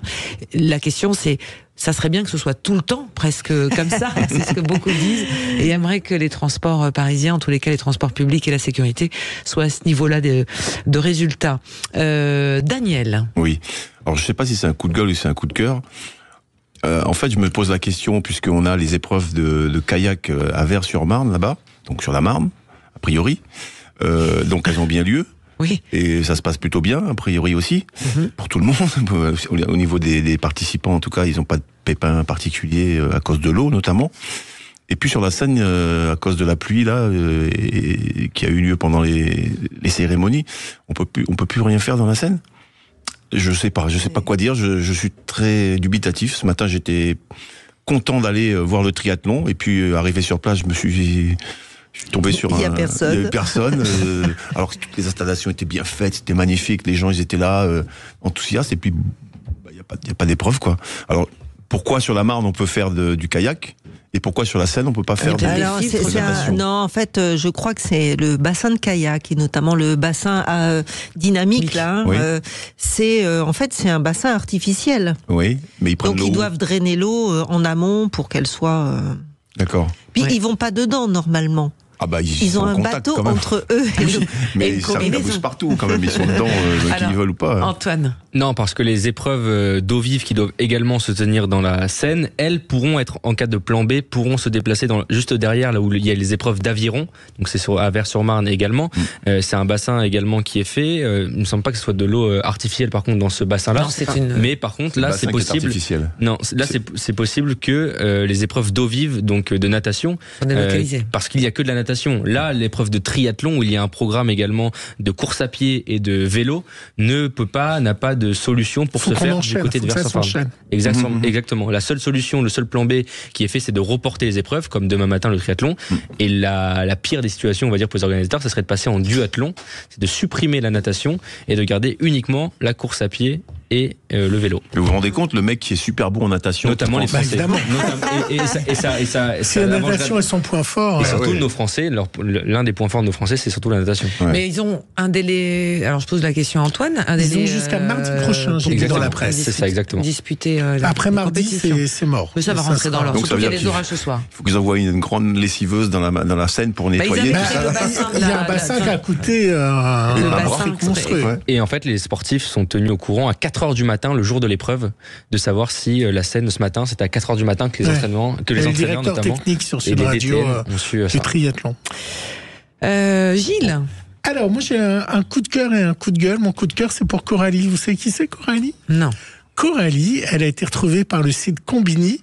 Coralie, c'est elle qui a tenu le parapluie de Tony Estanguet durant son discours. Ah oui, ils ont fait alors, c'était pas prévu. Elle a été prévenue 2 minutes ou 3 minutes avant. On lui a demandé est-ce que vous voulez bien tenir le parapluie pendant le discours de Tony Estanguet. Mais elle explique qu'elle s'imaginait pas que le discours durait 12 minutes.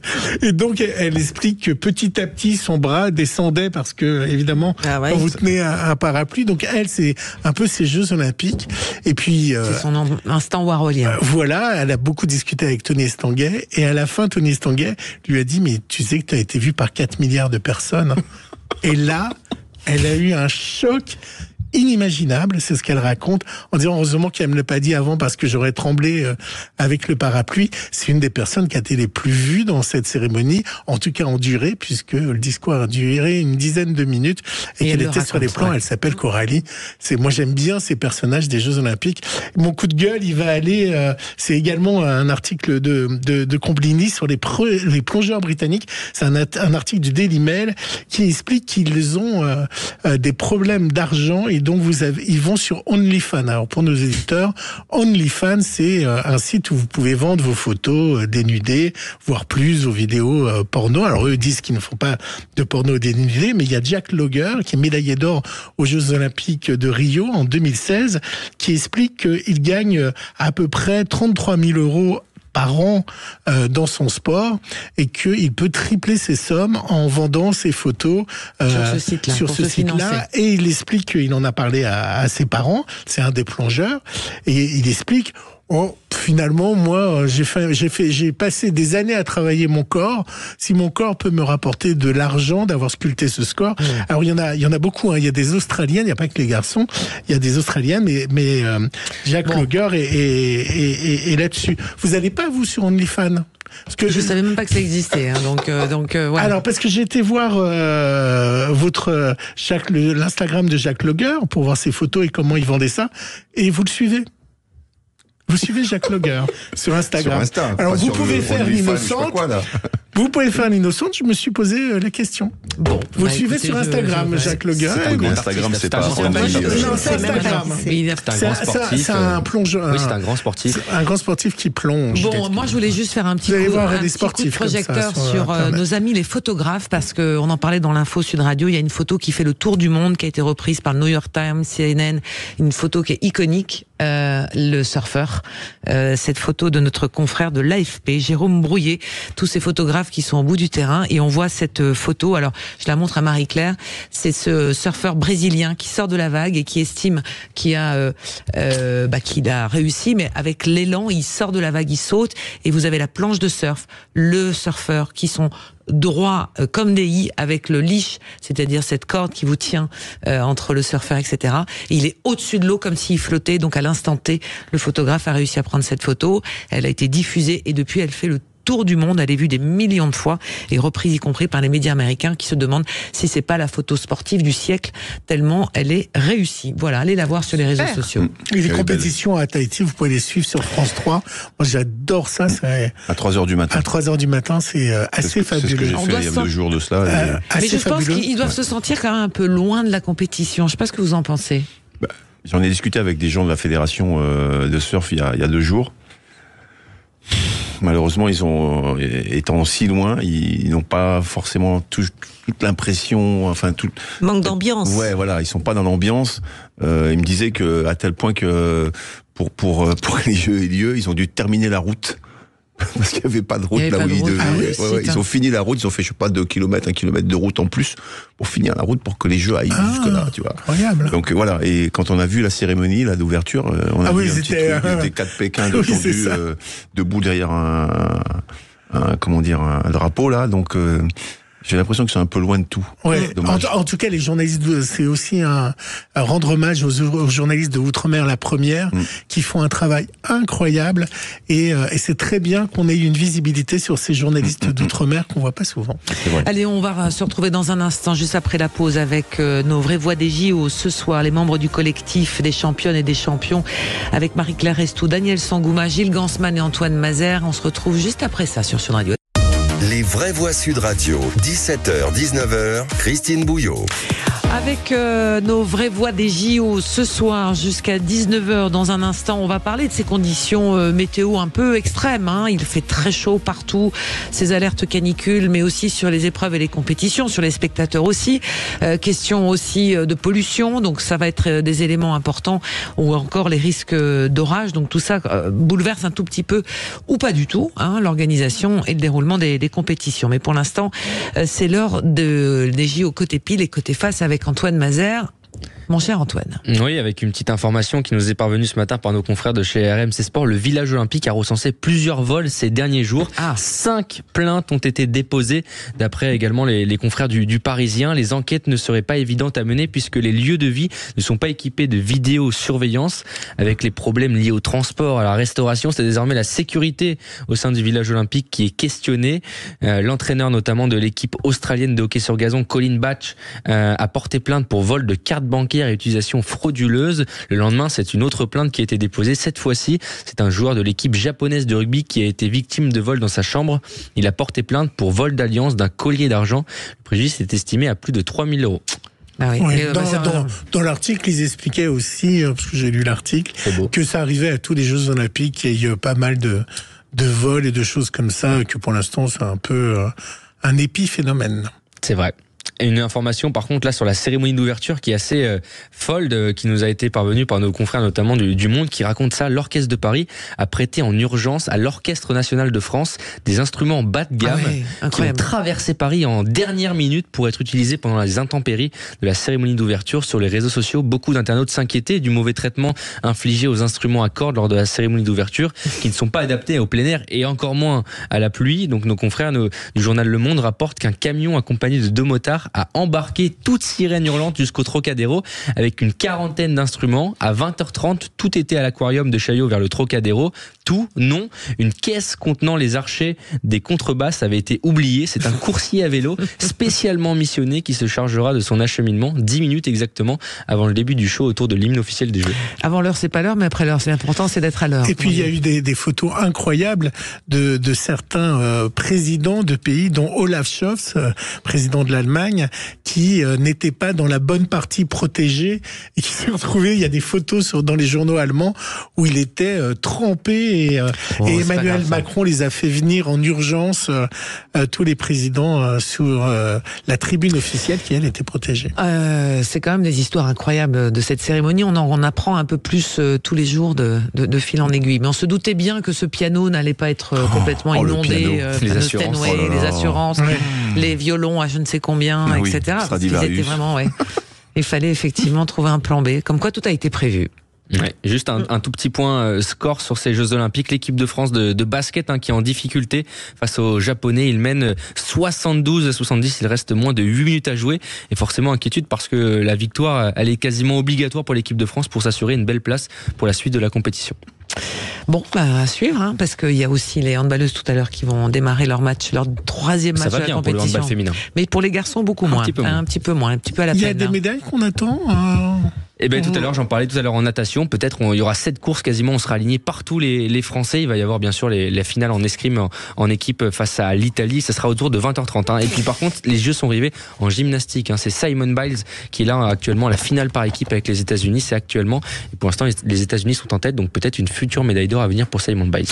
Oh là, c'est une méga star qui est à Paris. Ça fera le tour du monde. Un tour du monde aussi. Allez, on va s'arrêter un court instant. On va parler de cette canicule, cette pollution, ces orages, ce défi supplémentaire pour les JO. Comment s'y prépare aussi. On aura Yann Cuchera qui sera avec nous. On va lui passer un petit coup de fil pour voir un peu comment tout ça a été anticipé et quelles peuvent être les précautions à prendre aussi pour le public, parce que par exemple quand on est au Trocadéro à regarder les disciplines qui sont en plein air, on est vraiment en plein soleil, et sur le sol il doit faire entre 40 et 45 degrés, donc tout ça a été anticipé, mais quand même on en parle avec nos vraies voix des JO tout de suite sur Sud Radio. Les vraies voix Sud Radio, 17h, 19h, Christine Bouillot. Allez, on continue notre débat avec les vraies voix des JO. Ce soir, les membres du collectif des championnes et champions français, Marie-Claire Restou, championne du monde de judo, mais surtout et aussi, est-ce que c'est aussi important l'une que l'autre, Marie-Claire, le titre de championne du monde et championne olympique, ou l'une a une petite saveur particulière? Oui. C'est-à-dire quand on est champion du monde, on est reconnu dans son milieu. Championne du monde de judo, on est reconnu par les judokas. Quand on est champion olympique, on est reconnu par la planète entière. Donc c'est une très légère différence. Tout à fait. Voilà. Oui. C'est plutôt dans le regard des autres que ça se passe. Daniel Sangouma, également médaillé de bronze aux Jeux Olympiques de Séoul, et avec Gilles Gansman, journaliste Sud Radio, journaliste média, Antoine Mazer, médaille en chocolat, et journaliste Antoine Mazer, journaliste sportif également pour le fil rouge, avec Griezmann qui vient de tweeter. Tout à l'heure, on se demandait si maintenant qu'il est rentré à Madrid, qu'il n'était plus sur Paris, il allait continuer de nous informer en temps réel des médailles françaises. Et ben oui, alerte médaille, bravo Clarisse, avec une photo de Clarisse et son enfant. La médaille d'or, elle est dans tes bras, en parlant notamment de son enfant qu'on parlait, qui est né entre ces deux Olympiades, et cette joli. Médaille de bronze. Une à l'équipe. Ouais. Mais il est bien présent, notre Antoine Griezmann, à nous suivre, à nous informer de ces médailles françaises. À fond, peut-être qu'il aurait tellement aimé être avec le maillot et au village olympique avec les autres. Je pense que ça devrait l'éclater, ça. Ah oui. Sans aucun doute. C'est quand même une compétition que beaucoup de sportifs rêvent de faire, et j'imagine que dans cet univers du foot professionnel, ne pas pouvoir y participer, il doit y avoir une forme de... Alors ils ont leur Coupe du Monde de foot, mais je pense qu'ils sont envieux de ce qu'on peut voir. À l'image d'Antoine Dupont, qui a fait le choix du rugby à 7 pour vivre cette aventure olympique. Ouais, tout à fait. Et des basketteurs professionnels NBA, par exemple, ou des tennisman, ils sont tous présents. Alors vous allez nous raconter, mes chers vraies voix, comment vous avez vécu tout ça, mais ces histoires de canicule, de pollution, que ce soit de l'air, de l'eau, les risques d'orage quand on fait du sport en plein air aussi. Alors est-ce un défi supplémentaire, mais surtout comment on s'y prépare, comment on a anticipé, et quels sont peut-être les pays avantagés ou pas désavantagés, comment tout ça est préparé. Yann Cuchera, vous êtes avec nous ce soir. Bonsoir Yann Cuchera. Bonsoir. Manager des Jeux et de gagner en France à l'Agence nationale du sport, à l'ANS. Déjà, de ce que vous savez de cette journée là aujourd'hui, où on est vraiment sur un gros pic de chaleur sur Paris et l'Île-de-France, est-ce que vous avez des retours, on va dire somme toute classiques, tout s'est bien passé pour les athlètes en compétition, au moins cet après-midi? Oui, aujourd'hui tout s'est bien passé. Il y a un pic de chaleur un peu élevé aujourd'hui, que les athlètes avaient anticipé avec leur fédération, puisqu'on sait qu'on a des étés de plus en plus caniculaires, et que donc dans la préparation, ça faisait aussi partie des protocoles. Et donc chaque fédération, et notamment celles qui jouent à l'extérieur, ont l'habitude de s'adapter et se préparent en conséquence, évidemment. Oui, alors justement, la préparation pour, on va dire, supporter de telles chaleurs quand on est sur les sports extérieurs, parce que dans toutes les salles aujourd'hui de compétition, tout ça est climatisé, mais dans les parties extérieures, quelles sont les techniques modernes aujourd'hui pour s'acclimater à des 35, 38, 40 degrés, voire plus? C'est un travail qui se met en place tout au long de la saison, même tout au long du cycle olympique, avec beaucoup de fédérations qui vont s'entraîner dans des pays à chaleur un peu plus forte, ou avec des taux d'humidité plus conséquents, pour avoir les bons réflexes, les bons automatismes, les bonnes sensations au moment où la compétition va arriver. Et donc c'est vrai que si je prends l'exemple de l'athlétisme qui a l'habitude d'aller s'entraîner en Afrique du Sud, sur l'île de la Réunion, ils ont essayé de se projeter sur ce que pourraient être typiquement les Jeux à Paris en pleine chaleur. Mais bon, ça c'est des disciplines qui ont l'habitude d'être à l'extérieur, mais il y a aussi toutes les disciplines qui sont sont en intérieur, qui dans leur gymnase sont moins impactés, mais il y a quand même toute la récupération qui va avec. Et quand on sort du gymnase, quand on arrive au village et qu'il fait chaud, ça nécessite aussi un certain nombre d'adaptations. Et c'est ce qu'on a essayé de mettre en place avec les dispositifs gagnants en France notamment. Alors justement, comment ça se passe, puisqu'on le sait, au village olympique, il n'y a pas de climatisation dans les chambres. Donc comment vous avez anticipé? Que font les athlètes? Comment tout ça est organisé, Yann Cucherat? En fait, l'Agence nationale du sport, il y a à peu près 3 ans maintenant, a créé le programme Gagnant en France avec tous les acteurs du sport français, en premier lieu avec le comité olympique et le comité paralympique, pour qu'on fasse converger nos expertises, qu'on soit dans une logique complémentaire. Et on a essayé de travailler sur tous ces petits détails qui, mis bout à bout, pouvaient faire la différence, les gains marginaux, comme on les appelle. Et notamment au village, on a fait en sorte d'avoir le bâtiment où il y avait les planchers rafraîchissants. On y a quand même mis des blocs clim dans chaque appartement qui peuvent être mis en route si nécessaire, un certain nombre de ventilateurs. Le comité olympique a fait installer des filtres UV sur chaque vitre exposée au soleil pour que justement les athlètes la nuit puisse être dans une dimension de récupération beaucoup plus pertinente.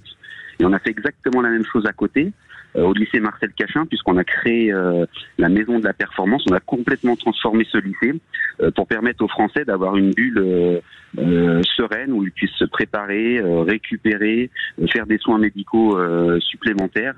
Et là, on est dans un lycée ultra moderne avec des matériaux nobles qui permettent d'avoir des espaces vraiment naturellement frais. Et donc, les athlètes peuvent s'y ressourcer efficacement. On est avec les vraies voix des JO sur Sud Radio, Yann Cucherat. Il y a Daniel Sangouma qui a peut-être une question à vous poser. Non, c'est pas une question, c'était simplement une observation. C'est vrai que dans mon sport qui est l'athlétisme, on a peut-être plus, on est peut-être plus habitué, à ce genre de variation de température, notamment en sprint, puisque nous les sprinteurs, on cherche clairement la chaleur pour être beaucoup mieux, beaucoup plus délié au niveau musculaire. Moi, je me souviens d'avoir fait les Jeux de la francophonie, oui, à Casablanca. Il faisait 39 degrés au départ du 200 mètres. C'était horrible.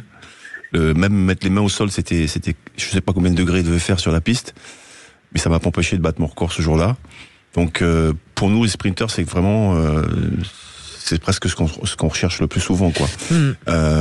Après, pour les courses plus longues, là, c'est plus compliqué. Ouais. C'est beaucoup plus compliqué, et notamment, j'ai vu en vélo, quand il y a les contre-la-montre, etc. Maintenant, ils ont des vestes dans lesquelles réfrigérantes pour faire vraiment baisser la température du corps au maximum le plus longtemps possible, pour que ça n'impacte pas la performance, en tout cas pas dans le mauvais sens. Est-ce que vous avez évoqué, Yann Cucherat, s'il y a en fait de plus en plus de canicules où le thermomètre s'affole, imaginez qu'on démarre les Jeux à 5h du matin ou à 4h du matin pour certaines épreuves.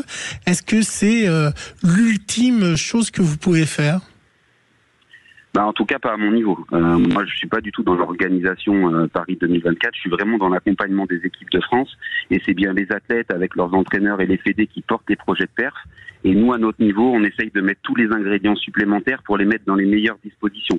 Alors après, ça appartiendra au COJO, au CIO de prendre un certain nombre de décisions en fonction des fortes canicules. Mais en l'occurrence, c'est pas le cas.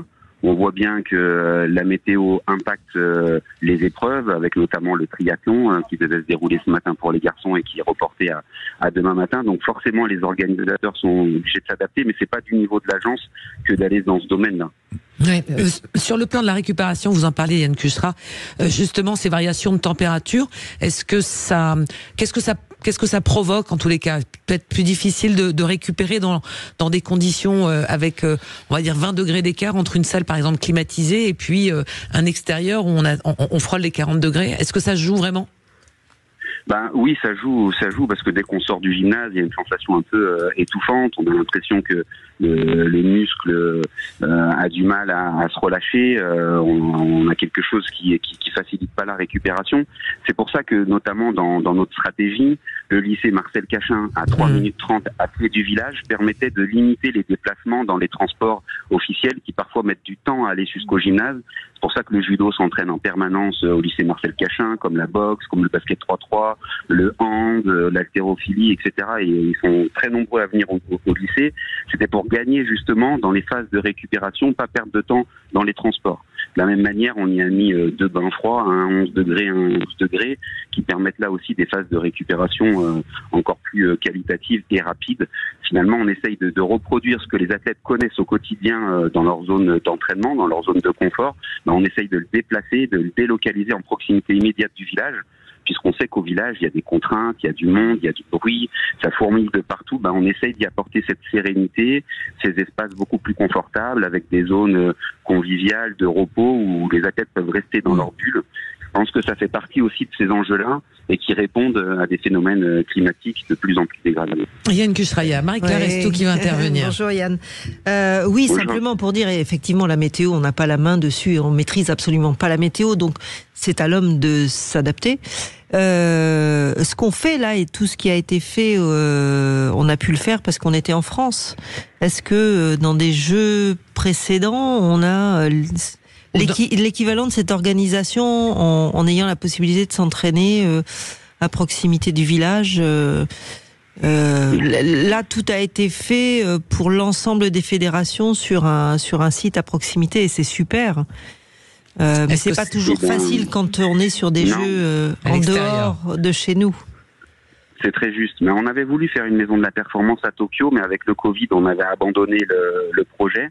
Mais typiquement, on travaille avec les fédérations d'hiver sur Milan pour essayer de voir, en capitalisant sur ce qu'on a mis en place ici pour Paris, pour mettre en place des choses sur Milan. De la même manière qu'on est déjà en train de travailler sur Los Angeles 2028 et Brisbane 2032 pour créer aussi des conditions similaires qui seront certainement moins qualitatives que ce qu'on a eu la capacité de faire en France puisqu'on jouait à domicile.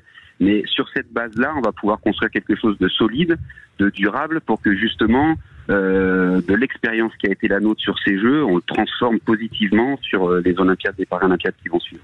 Oui. C'est super ça, parce que je me souviens, pardon, c'est Daniel Sangoma, bonjour, je me souviens des Jeux de 84 à Los Angeles, et effectivement, on parlait beaucoup à l'époque de fog, de température caniculaire, etc. Et on n'avait pas beaucoup de solutions. C'était très compliqué. Donc si on peut bénéficier de l'expérience de ces Jeux-là et des suivantes pour les équipes de France de 2020, 2032, 28, je sais plus. 2028. 2028. Oui, 2028, pardon. Oui, c'est tout bénef pour nous. Surtout qu'en ce moment, il fait plus de 39 degrés, il y a des incendies en Californie et à Los Angeles. Là, il fait 41 en ce moment à Los Angeles, donc en effet, autant prévoir. Yann Kusra, il y a la question de la pollution. Alors je sais que vous pouvez pas grand-chose sur la pollution parce que si vous aviez la solution, je pense que vous seriez Premier ministre à cette heure-là. Mais simplement sur la pollution, quelles sont les incidences? Alors je parle pas de la pollution de la Seine, on en a parlé tous ensemble, mais la pollution atmosphérique qui est vraiment liée aux conditions climatiques et où là il faut attendre que ça redescende et que ça puisse. Est-ce que là aussi vous avez ou au moins anticiper, ou est-ce que ça peut avoir des conséquences sur les performances? Je pense aux disciplines de fond, des disciplines qui sont à haute intensité. Bon, là, pour le coup, nous, on peut pas intervenir sur ce sujet. Ouais, là, on peut vraiment rien y faire, si ce n'est de faire en sorte d'avoir des équipements qui nous permettent, notamment pour les disciplines d'endurance où il y a besoin de courir, pédaler, etc., d'avoir des équipements ultra adaptés qui permettent de aussi en intérieur de continuer à s'entraîner, de garder le capital physique. Et donc là encore, que ce soit à la maison de la perf, mais aussi au village, parce qu'on a vraiment agi en complémentarité avec le comité olympique au village. On a des espaces cardio, des espaces muscu adaptés pour que les fédérations viennent sur ces sites-là, qu'ils soient pas obligés forcément d'aller faire leur footing dehors ou de pédaler dehors sur des jours à grosse chaleur ou à un pic de pollution très élevé. Vous avez des salles réfrigérées, j'ai vu également un peu. Les chambres ne sont pas climatisées, mais il y a des pièces où vous avez des climatisations. En fait, tous les rez-de-chaussée au village sont climatisés, donc tous les espaces de vie commune sont climatisées. C'est dans les chambres où la question elle s'est posée et vraiment on a travaillé dessus. Ça fait pratiquement 2 ans qu'on se pose la question, qu'on a commandé des climatiseurs supplémentaires pour répondre aux enjeux en cas de forte canicule. Donc c'est pour ça qu'il y a un climatiseur par appartement, les ventilos je l'ai dit, mais on est allé plus loin parce que par exemple le vélo, le cycliste qui dort à Saint-Quentin-en-Yvelines à un hôtel où il n'y avait pas la clim, on a fourni 15 blocs clim pour que les chambres elles puissent être aussi climatisées et que nos cyclistes puissent récupérer convenablement. Donc on est allé beaucoup plus loin que ce qu'on trouve au village ou à la maison de la Perse, de la même manière qu'avec certaines fédérations qui ont plusieurs sessions dans la journée, plutôt que de revenir au village, on a essayé de travailler avec elles pour leur trouver des lieux en proximité immédiate de leur zone de compétition, pour que les athlètes aillent récupérer sur ces sites-là, aux frais, plutôt que de se refaire un aller-retour en bus où il fait chaud. Donc on a vraiment essayé de tout optimiser, et vraiment depuis 3 ans, avec tous les acteurs du sport français, on a dû travailler sur une bonne centaine de sujets qui, de manière isolée, ont peut-être pas beaucoup d'impact, mais mis bout à bout, permettront peut-être de transformer une 4e place en médaille ou une 2e place en médaille d'or. Voilà, on a essayé d'avoir le même niveau d'exigence que ce qu'on demande aux athlètes et aux entraîneurs sur mais sans langue de bois, est-ce que au final, cet effort écologique, dans le sens de la planète, est-ce que ce sol réfrigéré fonctionne ou pas? Est-ce que finalement, on n'a pas sacrifié le confort des athlètes pour du militantisme écologique?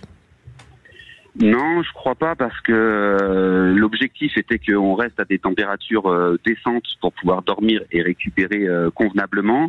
Et dès qu'on on a eu des données tout l'été dernier, on a essayé de prendre des mesures pour essayer de voir quelles allaient être les températures dans les chambres, et que donc on avait mis en place un dispositif qui permettait de s'adapter à ces fortes chaleurs.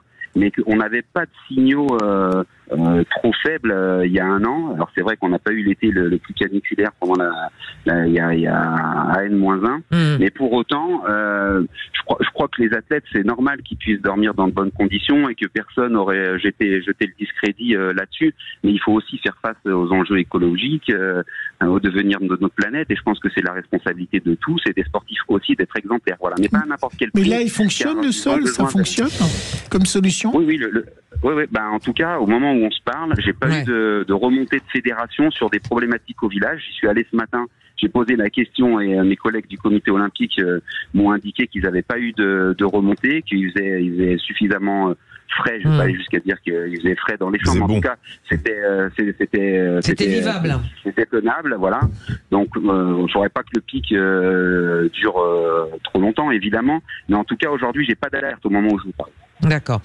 Yann Cucherat, évidemment, je vous demande un avis sur comment vous trouvez les prestations des Français, puis comme vous êtes un ancien gymnaste aussi, la prestation des petites Françaises. Hein, visiblement, il s'est passé des choses qui les ont perturbées, donc il n'y a pas eu de médaille au bout. En tous les cas, il n'y a pas eu de possibilité d'aller plus loin dans la compétition. C'est quoi votre bilan, Yann Cucherat? Je suis forcément très déçu pour l'équipe féminine de gymnastique qui nous avait fait rêver il y a un peu moins d'1 an en décrochant une médaille de bronze au championnat du monde. Et malheureusement, elles sont passées à côté de leur compétition pour diverses raisons. J'étais pas en proximité, mais j'ai eu quelques retours. Voilà, il y a des faits de match. Je pense à Aurélien Giraud aussi hier qui a eu du mal alors qu'il était un prétendant au titre. Mais à côté de ça, on a eu une dynamique sur ces 3 premiers jours assez incroyable. Encore 2 médailles d'assurées aujourd'hui avec la finale en escrime qui pourrait peut-être nous rapporter une nouvelle médaille d'or. On est en avance sur les projections qui étaient les nôtres. Maintenant, on sait que... Est-ce que c'est grâce à l'Agence nationale du sport ou au soutien inconditionnel du public qui est quand même absolument dingue et qui pousse les athlètes d'une façon absolument gigantesque? Je crois que c'est avant tout grâce aux athlètes et aux entraîneurs qui travaillent dur depuis de nombreuses années pour atteindre ces résultats, qui sont investis sans retenue. On a un élan formidable du public, les stades sont juste déchaînés. Je pense que ça transporte les athlètes jusque dans leur retranchement, et modestement, mais avec passion, l'agence et tous les collègues de l'agence travaillent au quotidien pour vraiment accompagner nos athlètes. Alors voilà. Il faut maintenant que l'Agence nationale du sport, il faudra capitaliser sur l'Agence nationale du sport pour que après ça ruisselle toutes ces médailles sur le sport d'en bas. Je vous dis ça parce que c'est mon dada, comme on dit. Mais je le souhaite plus que tout. Très clairement, l'agence, elle a bougé beaucoup de lignes en quelques années. Elle a surtout réussi, je crois, à créer du lien avec tous les acteurs pour que collectivement on soit meilleur et on soit plus fort. Et effectivement, il faudra aller un peu plus loin que sur la haute performance, aider aussi sur le développement des pratiques, à renforcer le modèle du sport français pour qu'on arrive à avoir encore plus de talent, à mieux détecter nos jeunes potentiels et les amener au plus haut niveau en respectant bien sûr les uns et les autres et les individus avant tout. Voilà, pas la médaille à n'importe quel prix, mais la médaille passion, celle qui fait vibrer les gens, qui met des étoiles dans les yeux des enfants, ça on les veut. Voilà, il faut que ça ruisselle en bas, comme dirait quelqu'un qu'on connaît bien. Dans 15 ans, on fera les JO à Center Parks. Ah, où ça? Center Parks, vous aurez de l'eau, de la piscine, tout sera protégé. Merci beaucoup Yann Cucherat d'avoir été avec nous dans les vraies voix des JO. On fera un bilan peut-être avec vous, on vous repassera un petit coup de fil sans doute à la fin de cette quinzaine olympique et paralympique qui arrivera à la fin du mois d'août, parce qu'il ne faut pas oublier les paralympiques sur cette quinzaine, avec cette météo qui semble-t-il va s'éterniser au niveau de la chaleur quelques jours, mais en fin de semaine ça devrait redescendre, donc il n'y a pas... ce ne sera pas une quinzaine étouffante, c'est quand même la bonne nouvelle. Vous en tout cas, au plaisir de... Merci Yann, merci Yann Cucherat d'avoir été avec nous dans les vraies voix des JO, effectivement. On explique à nos auditeurs, parce que les auditeurs ne connaissent pas, l'ANS, c'est l'Agence nationale du sport, c'est elle qui donne le tempo, Marie-Claire, sur toute la discipline, en tous les cas, toute la politique de développement sportif. Il y a le ministère des Sports et il y a l'Agence nationale du sport qui... qui est un acteur... Est-ce qu'il fait doublon? Parce que des fois, c'est un peu la question qu'on peut se poser. Qui est un acteur majeur aujourd'hui, et qui a un certain nombre de missions complémentaires du ministère des Sports. Maintenant, je rentrerai pas dans les détails exacts de l'agence, mais voilà, ça fait partie des acteurs majeurs qui accompagnent et le développement et les fédérations dans le cadre du développement du sport. Alors un petit point info, un petit point médaille ou un petit point score, mon cher Antoine Mazère, avant de refermer cette émission. Ouais, cette fin de match elle est complètement dingue du côté de Lille, entre l'équipe de France de basket et l'équipe du Japon en basket, bien sûr. 84-83 pour les Japonais. Il reste 10 secondes à jouer, mais l'équipe de France qui vient de marquer sur sa quasiment dernière possession et va bénéficier d'un lancer franc pour égaliser à 84 peut-être dans quelques instants, mais un tir à 3 points venu de nulle part pour cette équipe de France. 10 secondes et 2 dixièmes encore à jouer dans ce match. 84 pour les Japonais, 83 pour l'équipe de France. On le rappelle, après une victoire face au Brésil, il faut absolument marquer, parce que derrière ça sera les champions du monde allemands au programme pour l'équipe de France. Il faut marquer, et c'est fait. Ce lancer franc qui est marqué, l'égalisation de l'équipe de France. Il reste 10 secondes derrière, faire faute pour récupérer une possession peut-être et espérer la victoire du côté de l'équipe de France. Vous entendez l'ambiance du côté de Lille, elle monte. Il va y avoir un temps mort demandé par les Japonais parce qu'ils veulent récupérer une belle possession dans le camp des Français. Il va falloir mettre les barbelés en défense, les coéquipiers de Victor Wembanyama, qui vont devoir serrer les dents jusqu'au bout pour aller arracher peut-être une victoire exceptionnelle, parce que là c'était très mal embarqué face aux Japonais. Dans quelques instants on va suivre la fin du match. Vous êtes parfait, mon cher Antoine. C'est ça le sport, c'est ça qu'on aime, c'est l'émotion. Tous. Bon, en tous les cas, suspense total. Merci beaucoup, mes chers Vrais-Voix. On arrive quasiment à 19h avec les infos qui arrivent. Merci d'avoir été avec nous ce soir. Les Vraies Voix des JO, les membres du collectif des championnes et des champions français, ces légendes du sport français qui méritent tellement qu'on les respecte tous. À demain, non, pour certains, je ne sais pas. Quand est-ce qu'on se revoit? Moi, vendredi. Vendredi, et nous on se revoit dans la semaine. Allez, bonne soirée au basket 3-3, ma chère Marie-Claire. Je crois que vous allez vous filer voir du basket aussi. Je vais aller voir les petits frères des grands. Il y a les filles et les garçons qui rentrent en lice ce soir. Ouais. Allez, on va parler de tout ça. Il y a du foot, il y a du handball, il y a du sport à tous les niveaux. Tous ceux qui n'aiment pas ça, tant pis pour vous, mais nous on se régale, je peux vous le dire. Allez, très bonne soirée et à demain. Bonne soirée. Bonsoir.